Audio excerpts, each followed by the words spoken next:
মা বাবাও দেওয়ার আগে স্বার্থভাবে, আমি তোরে ছোটবেলায় খাওয়াচ্ছি, আমি যখন বুড়া হব তুই আমারে খাওয়াইস। শুনতে খারাপ লাগলো, এটাই বাস্তব। আবার অনেক সময় খোটা দেয়, আমি লাইল্লা পাইল্লা বড় করছি, আমার এনা দিবি, আগে আমারা দে, আগে আমারা দে। আমি জন্ম না দিলে তুই কোত্থেকে পাইতি শরীর? যদি শরীর না পাইতি আজকে বড় বস কেমন হতি? আমার কারণ আমি দিছি।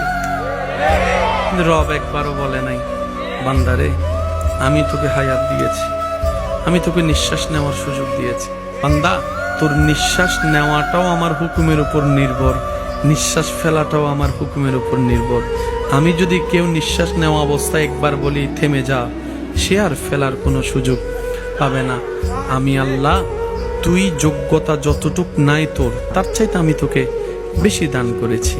বান্দা, দুনিয়াতে একটা চোখ কিনতে যা, তোর জায়গা সম্পত্তি সব বিক্রি করে ফেলতে হবে, তারপরও বরাবর চোখ তুই পাবি না। কিন্তু আমি রবকে দেখ, ফিরি ফিরি দুইটা চোখ তোকে দান করে দিয়েছি। সুবহানাল্লাহ।